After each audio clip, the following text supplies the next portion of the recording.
In one painting, Ted Ellis has captured the full dynamic of the Obama victory and his campaign. In this segment, he shares with us the creation of this iconic image.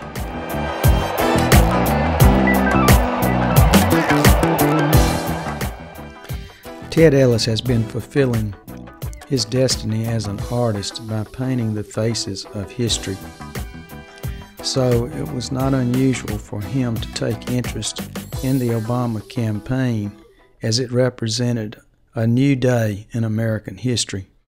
For over 14 years, Ted Ellis has been recording much of the African American history in the United States. He began his work with the slave trade in the Atlantic Ocean. He covers the Civil War, the fight for freedom that led to the Emancipation Proclamation. And of course, he has covered the Civil Rights Movement, the fight for equal justice for all, one man, one vote. So when he heard the voice of hope coming from Obama, for a reality he got check. excited. We've been warned against offering the people of this nation false hope. But in the unlikely story that is America, there has never been anything false about hope. Musical artists began to lend their voice to the campaign, and Ted Ellis was not unlike them, as he lent his expression also.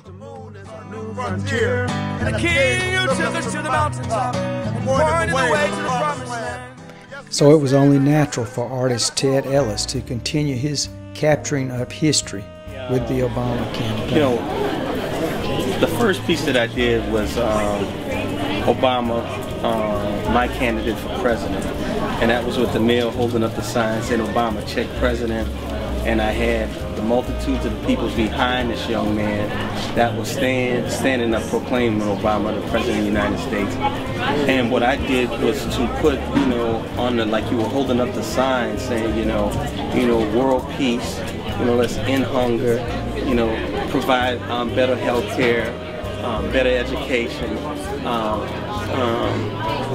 What was the other one I had? Rebuild New Orleans. You know, things that are just critically important for our survival and to sustain the quality of life that I wanted a president, commander-in-chief, to put as the forefront as being a citizen of the United States.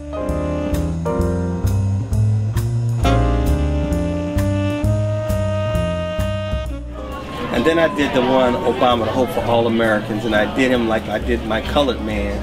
I put him in red, white, and blue, and the background was red, and I squeezed in 44. You had to really look at it to see 44 being proclaimed, you know, as the first African American president, the 44th president of the United States. And then I put vote on his collar, and I put the button, and I inscribed hope in the button. That has been his universal symbol for his campaign.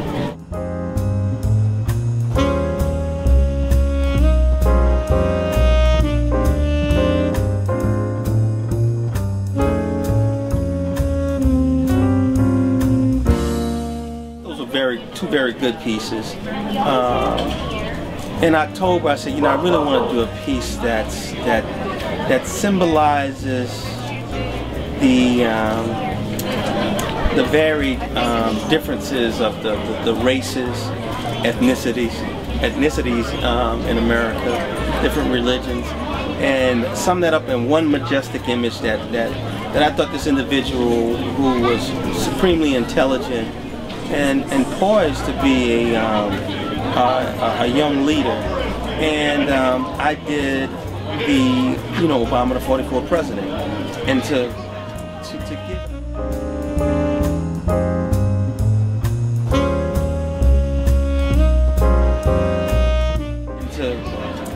give an idea of what America means, you know, the United States of America.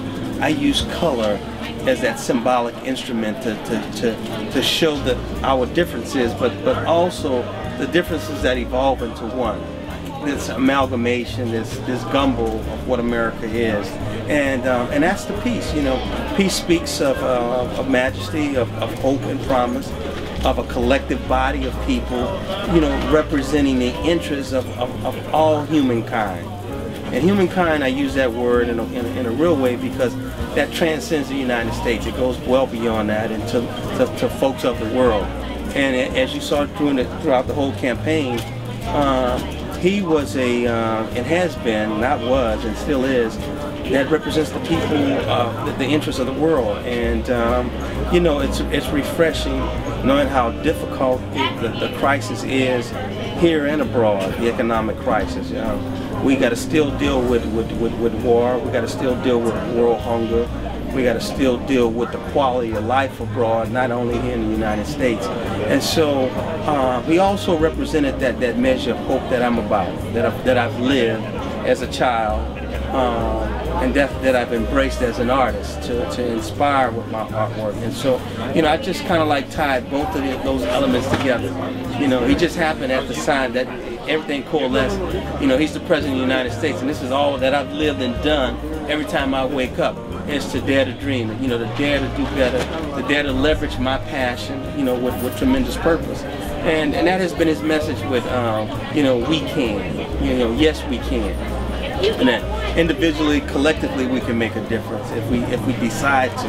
And I've always decided that I can make a difference, that I can become that hero with my heart. And that's part of the reason I get in my van and my truck and I travel and go places that, you know, ordinarily you would say, well, you're not going to make any money. But I know there's a need for me to inspire somebody to give hope.